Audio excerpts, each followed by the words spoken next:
Here on our news, it says Ripple's VP or Vice President for Central Bank Engagements drops XRP bombshell that stuns XRP army.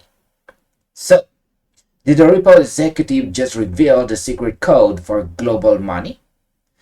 Imagine walking into a high security vault where the world's most powerful central banks are designing the future of digital currency. You expect to see completely new, top secret government software. But instead, when you look closely at the computer screens, you see the exact same foundational architecture that powers the assets sitting in your digital wallet right now. Alright, we got a massive update from our news right here, and the XRP army is absolutely buzzing. A post shared on X by an analyst Paul White Gold Eagle right here has brought a video clip to a live featuring James Wallis. Right here, so you can see on the screen, that's James Wallis, the Ripple's Vice President for Central Bank Engagements. What he revealed about how central banks are using Ripple's technology has sent shockwaves through the community, with some analysts immediately pointing toward mind-boggling future valuation targets like $10,000 or more per token. So in this video, we are stripping away the hype to look at the exact mechanics of what was said. We are going to look at the hidden blueprint connecting public ledger efficiency with private government control, and what this actually means for the supply and demand of the native digital asset. So let's unravel the mystery. But before we continue, let's first check the daily chart time frame of XRP right here on our screen. And as we can see, the current market price of XRP is at 1.1364. And based on my technical analysis here on our daily chart time frame, for the short term, I can see that XRP will continue consolidating in between our major resistance right here at 1.2234 and minor support at 1.0897. And my basis, based on our indicators right here, XRP has a weak momentum. It has a weak momentum either on the bullish or bearish side. If on this kind of situation, it usually ends up on the market price going sideways or consolidating. Right, now let's go back on our news and let's talk about what is the true blueprint behind Ripple's CBDC's infrastructure. So in this explosive footage, James Wallis was asked a critical question that every single person in the market has been wondering about. Do government digital currency solutions operate on their own completely isolated islands? Or do they share DNA with the networks we use every day? Wallis, right here, didn't hold back.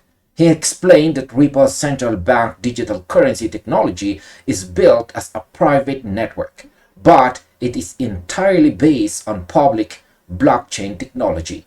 And that public foundation is none other than the XRP Ledger itself. So, in my own personal opinion, when I look at this statement, it hits me how brilliant this strategy is. Governments are notoriously terrified of using completely open public networks where they can't control who validates the transactions or who sees the data. By building custom private networks that inherit the speed and low cost of the public ledger, Ripple has solved the ultimate government trust issues. It is like an aircraft manufacturer building a custom private jet for a head of state using the exact same proven engine design that has safely flown millions of commercial passengers. Right? Now, our next question is, why do governments insist on private networks derived from public code? Wallis detailed that for every single nation Ripple partners with, they construct a dedicated private version of the network. Access is highly restricted, meaning only authorized commercial banks and central institutions can participate. This creates a hybrid model. Central banks get the extreme privacy and absolute control they demand to protect national sovereignty. But they are running on an engine that has already processed billions of successful transactions without breaking a sweat. So here's my take. As a market observer, is that this completely debunks the idea that governments will create their own code from scratch. Why would a country waste years and billions of dollars trying to program an entirely new blockchain when they can clone a battle-tested infrastructure that already works flawlessly? This hybrid approach bridges the gap between old world government secrecy and new world Web3 efficiency. It proves that the architectural code of the ledger is becoming the global standard for sovereign money. Now, will these private government ledgers ultimately feed the public asset? The biggest spark by Paul White Gold Eagle's post centers on settlement. While the video explicitly focuses on private networks running cloned ledger technology, the analyst interpreted these mechanics as confirmation that central banks will ultimately rely on the public asset to move money seamlessly from point A to point B across different national borders. So, in my opinion, this is where the true long-term value comes into focus. Let's think of these private national networks like separate railroad tracks built inside individual countries. A private track handles internal domestic transactions perfectly. But what happens when the train in country A needs to cross over and deliver cargo to country B? The private networks cannot natively trust each other's sovereign data.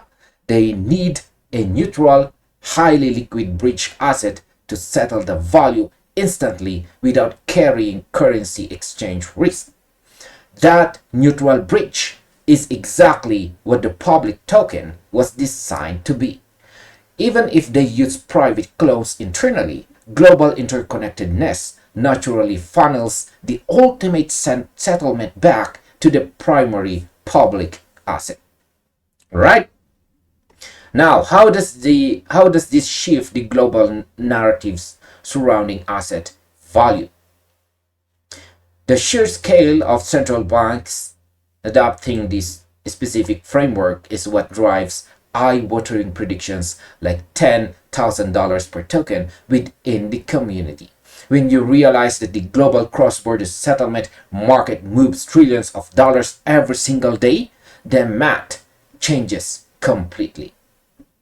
So in my opinion, while we always need to keep our expectations realistic, it is important to ignore the massive scale of what is happening here in 2026. If Ripple successfully positions its technology as the universal operating system for national digital currencies, the gravity of that adoption will pull enormous volume into the ecosystem. Value isn't driven by social media hype. It is driven by systemic necessity. The moment global central banking systems rely on your foundational architecture to settle international trade, the asset ceases to be a speculative brittle toy and becomes a critical pillar of global financial utility. All right? Now, as an overall conclusion, the revelation from Ripple's Vice President for Central Bank Engagements, provides the clearest picture yet of how the global financial reset is being constructed. Ripple isn't trying to force conservative central banks onto a wild, unverified public network. Instead, they are handing them a private, controlled mirror of the XRP ledger. So, as a market observer, the conclusion is undeniable. While the internal plumbing of these national networks remains private, the necessity for a universal, neutral bridge to connect these sovereign networks ensures that the public asset remains the ultimate anchor for international settlement. The infrastructure is being laid piece by piece, and the foundation is built on code we already hold. So keep our close eyes on the next round of announced central bank partnerships. The systemic migration of money is underway. Stay patient, focus on the structural developments, and I'll see you on the next update. Or you might just as well check this recommended video right here.